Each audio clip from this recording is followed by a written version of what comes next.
Chadrick Kennedy, shares practical strategies to build wealth, create financial freedom, and build a legacy that lasts. Please welcome Chadrick Kennedy. Thank you, thank you, thank you. Good morning, good morning, good morning, good morning. My name is Chadrick Kennedy, and I am excited to be on the Suede stage this morning with you lovely people. And so you're here this time of morning, it means one of two things. One, you really, really love me, or you really, really love the idea of wealth management, making money, right? And so by the time this is over with, hopefully we can meet both of those conclusions, right? As I go. So just so you know, it's gonna be me, it's a microphone, and you all. And so this stage is built and designed beautifully for us to be interactive. And so I'll have some notes and some questions. I have some things I want to share with you all. But be thinking about a couple questions, because if we have time, we're certainly going to tap in with you guys, see what's on your mind, right? And so first question I want to kind of answer and address, because most of you haven't heard me speak before, is a little bit about why I'm here, why I got involved with wealth management, why I chose that as a career a few decades ago. And so I can tell you this. Growing up, my family made it very clear that my generation, we were the first in our family to have the full opportunity, as we were told, as we thought, that America has to offer, that these United States have to offer. My parents had to walk down streets that were not as friendly, into workforce that was not as friendly. And so I was told, our dreams are our limitations. And so my dreams were big. They had the audacity to show me the nice things that life has to offer. And so I decided I want that for myself. I want that for my family. I want that for everyone around me. And so, you know, growing up in New Orleans especially, I went to school with, I'm gonna put this down. I like my hands to be free. I like my hands to be free here. So for me, growing up here, you know, with prestigious families that some people knew in sports, like the Mannings and some of the restaurant families, I got to hear how their lives went. And so there are things like they would summer. Summer is a verb to some of those folks, right? When you have enough money, you don't have to be in one place throughout the year. And so, you know, that always intrigued me. A number of people, they like luxury brands. They like not just nice ties, but nice suits, nice clothes. There's a particular lifestyle that I was interested in. As I got older, I realized maybe it's not so much the lifestyle, it's the freedom of choice. The freedom to decide what I'm going to do Monday through Friday. That's what I later learned.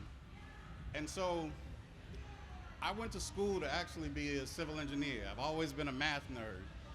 But I also was a college football player, and while I was in school, I got tired of seeing my athlete heroes who were retired and on desperate times. So about 30 years ago, I wrote a business plan to manage money for professional athletes and entertainers. The next year, the NFL Players Association created their financial advisors program. That was confirmation for me that I needed to do a career switch. Right? That was the validation I needed. Many of us will meditate, will pray, asking for something to validate or confirm what's on our mind, what's on our spirit. That's what it was for me.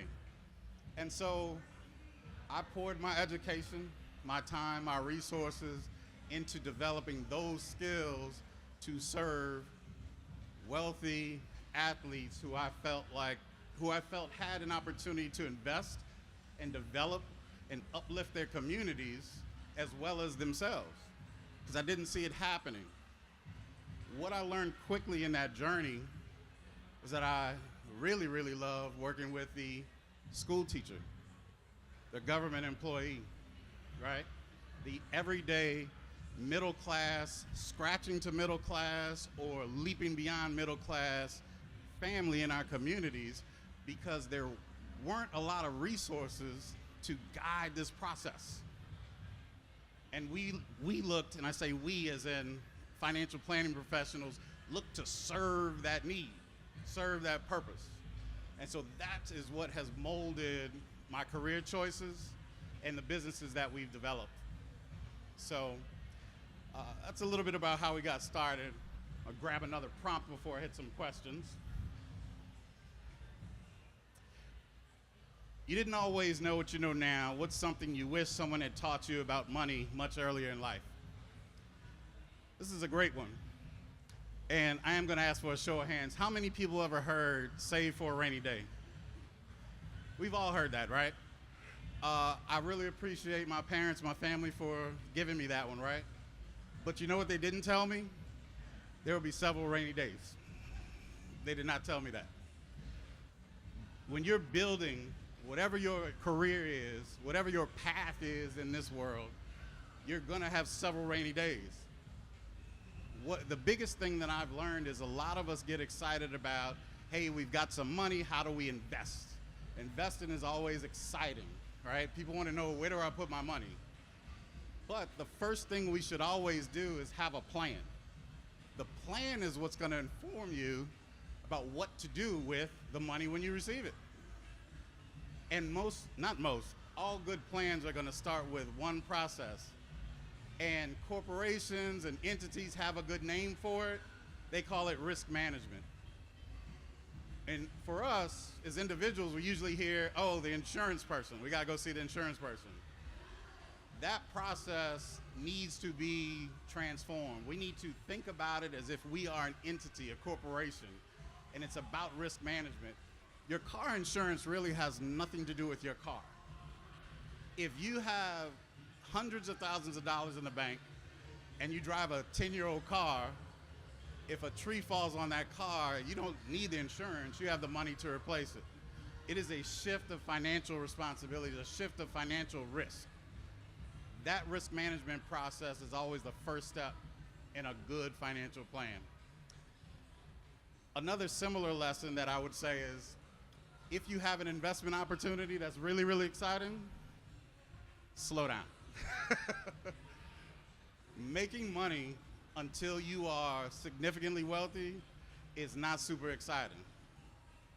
But it is not anything that needs to be mysterious. It is not anything that is unattainable. Everyone has the opportunity, no matter what you do for income, right? And so some people think, well, wealth is for the wealthy, it's for the rich. You're either born into it or you have to be a business owner. That's not the case. That's not the case. I think it's becoming cliche now, millionaire next door, but that's a real thing. That's a real thing. If you are a good steward of your resources, and I highly recommend working with a planner, you can figure out exactly how to create a path to wealth, to retirement, to financial freedom based upon where you are and your income and your aspirations, right? Next, let's see. What is the biggest mindset shift someone has to make before they can actually build wealth? You have to believe. You have to know that it's attainable.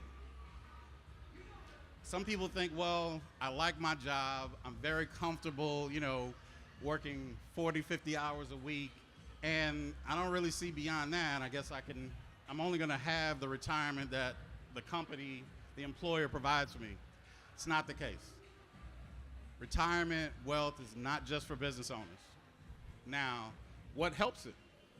Absolutely, multiple income streams. Most of us have heard that, right? But what does that look like? That is where, again, that plan, after you've done that risk management, now we can start to talk about, well, what's our plan to grow our income? If there are opportunities for multiple streams of income, because we want the income to fuel the plan. The cash has got to come from somewhere, right? And so I'm going to give you this tool that everyone should do at some point. I want you to download 4 months of your bank statements. Yeah, I heard a ooh from the crowd. Yes. This is the joke I have with our physician clients. People will get undressed in a doctor's office faster than they will financially in our office. But I'm telling you, do it for yourself first. Download 4 months of your bank statements. And let's take a look at where your money has gone. This is mirror work, right? This is when you really get to look at yourself. And look, if you're someone who loves travel, you're okay with spending a significant percentage of your income on travel. For me, what was I willing to sacrifice? A luxury car. For some people, it's, oh, I'm gonna go out 3 weekends a month instead of 4. When you do that self-analysis, I promise you, you will find money in your existing spending that now can fuel the plan that you worked on, right? This is something that's attainable and accessible for everyone. You don't have to be, have to have a huge $300,000 income.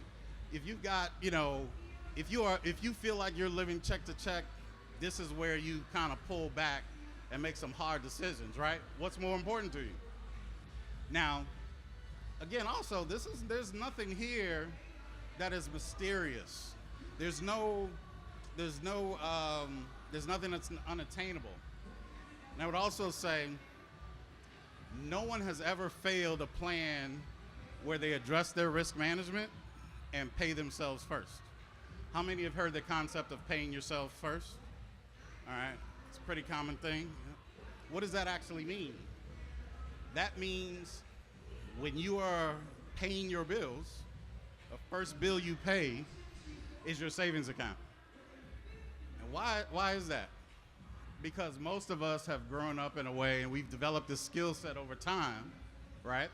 Where if we're getting close to the end of the month, if the bill needs to be paid, we're gonna find a way to get it paid. But if we're getting close to the end of the month, are we gonna find a way to fund our savings? Probably not. Probably not.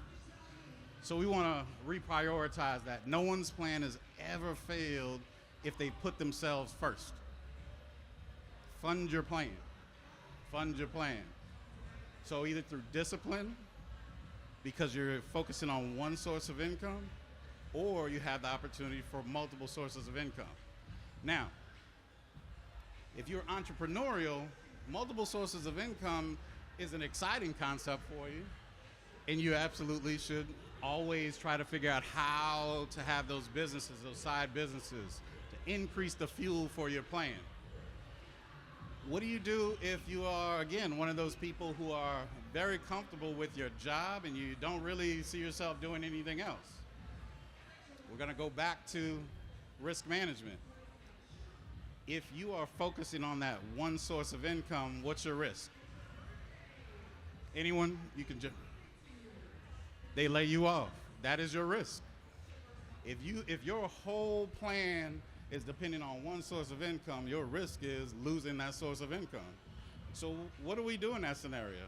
Number one, couple things. Number one, we should always have an emergency reserve. What's the math around that? What does that look like?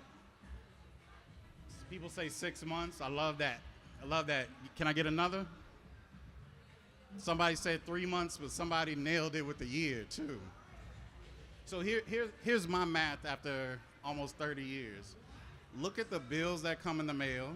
If you have one source of income, you need that number times 6, right? If you have 2 sources of income, either because you have a spouse or you have 2 sources of income, multiply that number times 3.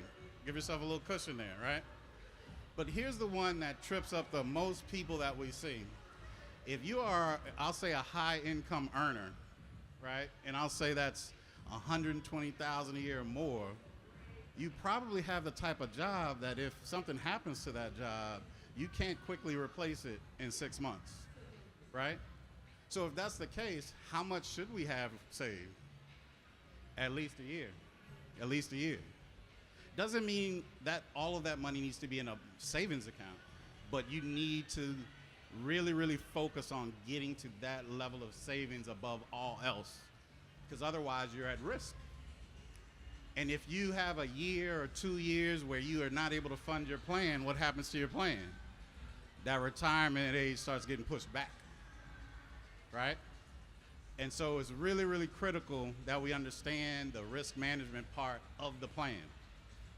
Now, We talked about how, if you hear a really exciting investment opportunity, how you probably want to slow down on that one because the investments are not usually going to be all exciting.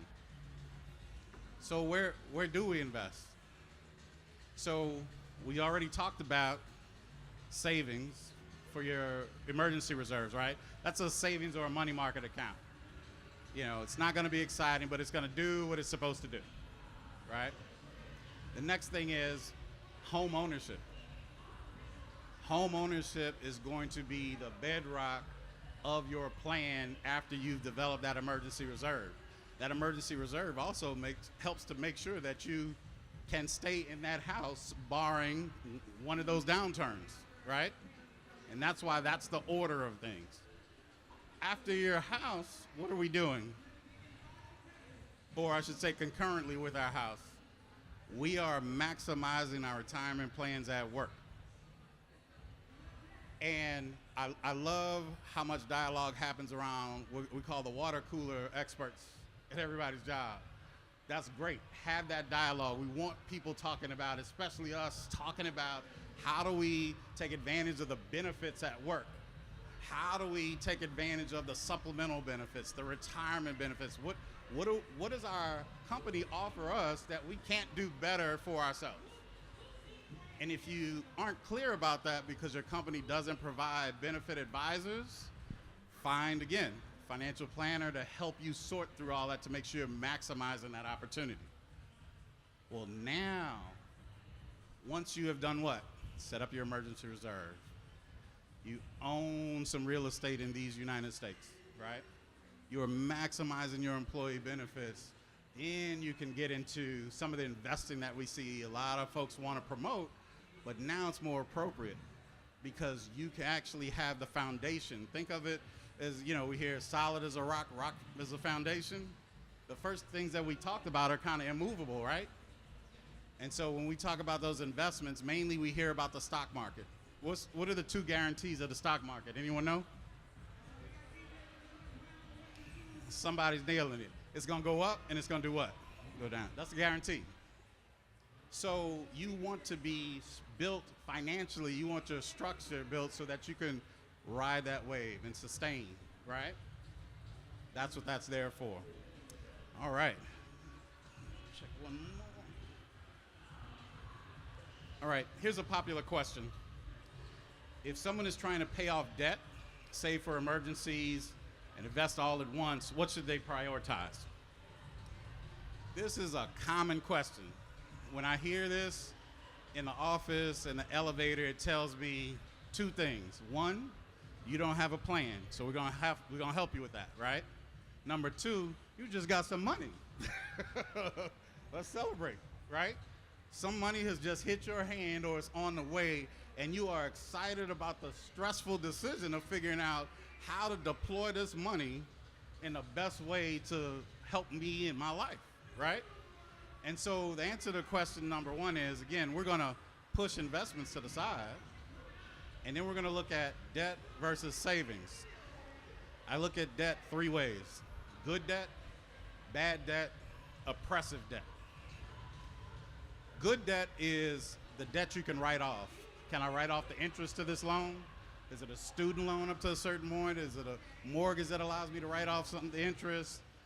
Your tax preparer will be the best person to help you answer that question. That's your good debt. Your bad debt is any retail debt, that's any loan that you have to pay back and the interest rate is higher than what you make in your savings account, right? Which is most debt. What's oppressive debt? Double digit, 12%, 20%, 20+%. You have to attack that first. You have to attack that first. That is going to keep you from your goals. Attack it with a vengeance. Like really passionately. As bad as you want to get free, that's how you want to approach it. Then we want to start funding savings. Then we want to get into our bad debt, right? All right. I've got less than a minute. If someone has a good question, I'll take it. Good, fast question? Anyone? I love the mic, so I'll just keep talking through it. All right. Oh, yeah, sorry, yes.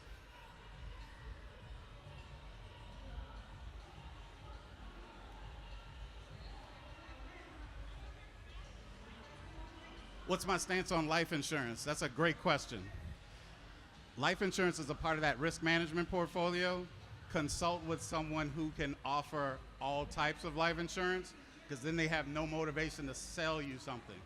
If I only have hammers in my back pocket, I need you to buy nails. So life insurance, you want to consult with a professional who's independent and offers all types. All right. Now look, as much as I love this microphone, and I hope y'all love me, my time is up. It has been amazing connecting with you all. I hope that everyone is a little bit better and further along in their wealth management journey thanks to this. Y'all have a great morning and enjoy Essence Fest and the city of New Orleans.